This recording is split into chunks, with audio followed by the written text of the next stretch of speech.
Hi everyone, it's a new week and I have a new video for you, and today we are going to uh, refresh this coat panel. Is a small one and I really like all these smalls, these crevices. I have this piece like for 1 year or maybe more. I was moving it around in my workshop and I thought now it's finally time to give it a makeover, and I want to make all these details to pop up more. So if you want to find out how this is going to end up, just keep watching.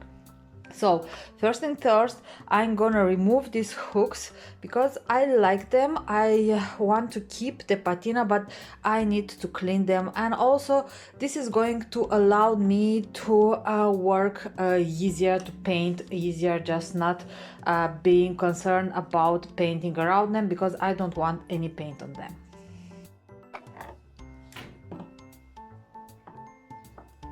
I think that at some point someone replaced these screws because there are some original ones like this one I'm trying to unscrew now, and there are some newer ones. They are different.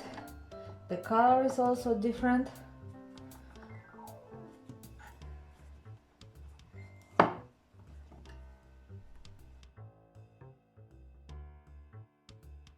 So now it's time to finally clean our piece.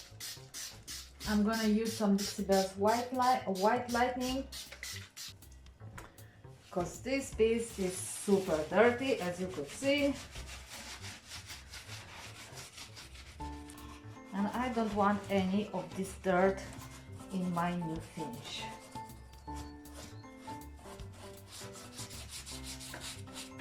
Okay guys, I already applied one coat of gray boss on this piece. As you can see, there are no signs of bleed through, which is great, but because I'm going with some light colors on this piece, I'm gonna apply one more coat of primer just to have a nice and even base for my paint.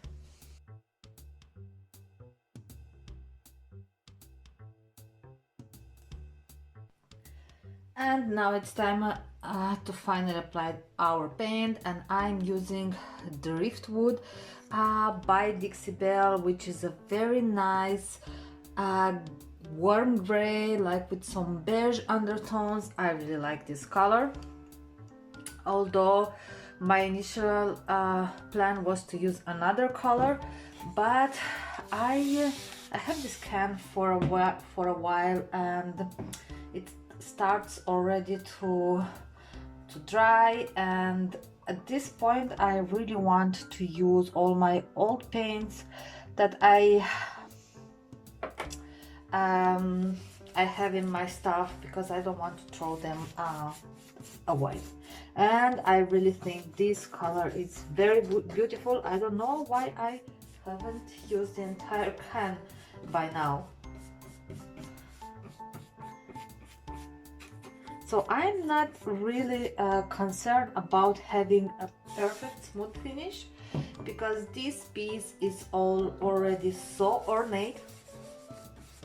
So, you know, trying to make a perfect smooth finish makes not much of sense.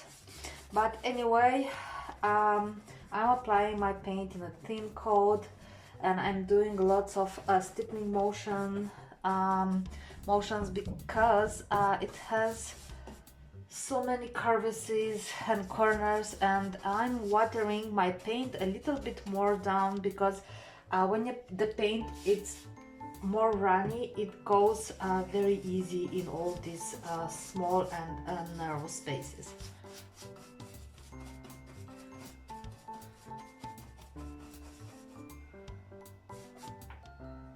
I don't know if you can see, but although it looks pretty gray in the can, you can see the difference between the paint and the gray boss. I know my light is not very good right now, but hopefully you can notice the difference, like how much warmer this shade of gray is. One more thing I forgot to mention, guys, and I did it off camera.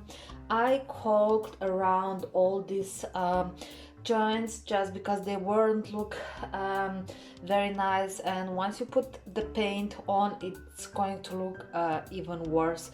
So I went around with some caulk, actually with some acrylic, but when you are looking for acrylic at hardware store for this purpose, I mean, just make sure that that your product is paintable.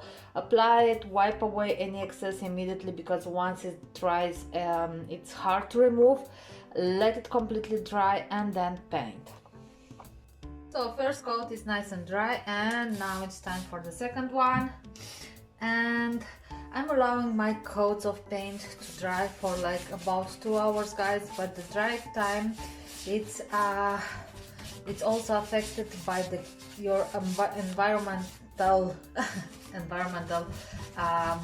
temperature, because I'm living in Germany, and right now it's pretty cold outside. It's pretty wet, so I'm allowing my paint to dry at least 2 hours, and then in summer, sometimes after a half an hour, 1 hour, I'm ready to apply the next coat.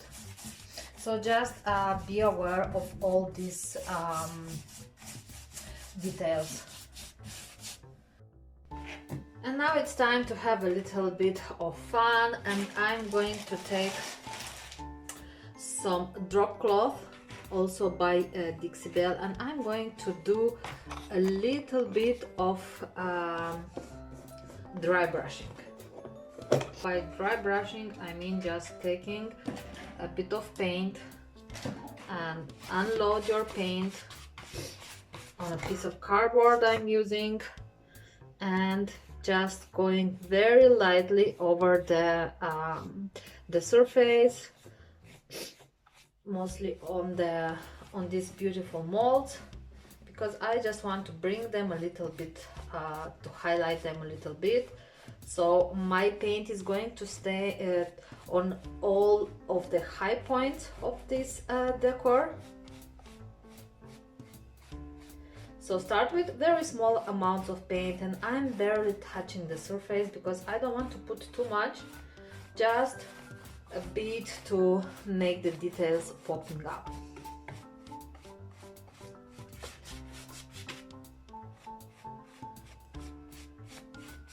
This technique is very forgiving, so it's very funny, so I really love doing dry brushing.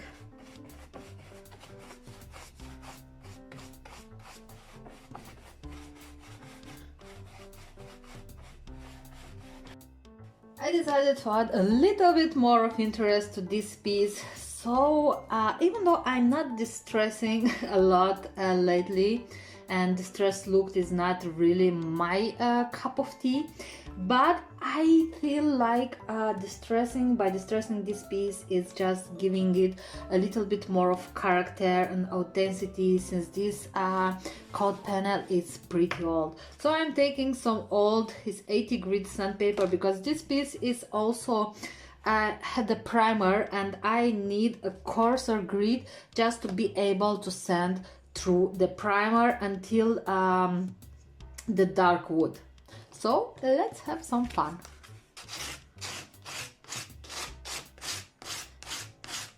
With distressing, if you want this to look as natural as possible, just distress your piece where your piece would distress naturally, like in all the high points, around the corners and the cut edges.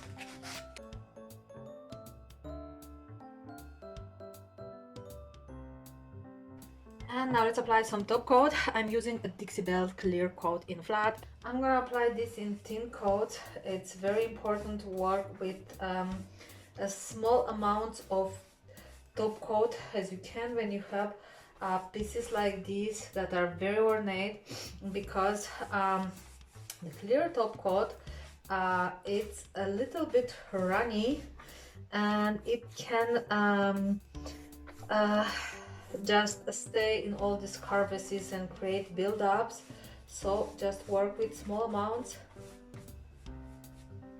and you have to work thoroughly quick because it's a water-based product and it dries pretty quick. So you don't have you don't want to create a lot of brush strokes. And now I want to add even more interest to this piece, and I'm going to use a tiny amount of gold gilding wax for this. I'm not planning to put too much on because this piece is already like pretty ornate, and sometimes too much is too much, but just a little bit. So I changed my mind because somehow this gold gilding wax is not looking pretty on this piece, and instead of gold gilding wax I decided to put some black wax. Now I'm just removing with some clear wax the gold. I'm taking the black wax from also by Dixie Belle, and I'm going to put this wax in all the low points of these moldings, just to make this piece look a little bit more aged, and also around the molds. I don't want too much, I just want to make some accents.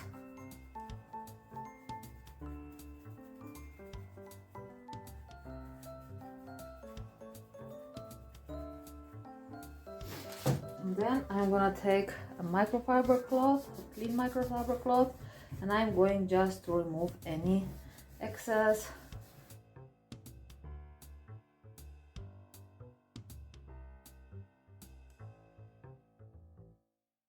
I cleaned the hooks of camera with some dish soap and warm water. I wanted just to clean them because I actually like this old patina. I think they fit perfectly with the look of this piece. And now I'm going to put them back in place. It seems that these hooks are not the plates. Where you are putting the screws are not the same size, so now I just need to find the right ones that fit to each spot. So I think that's why sometimes it's not only sometimes but all the time is better just to mark the places, especially with the old pieces.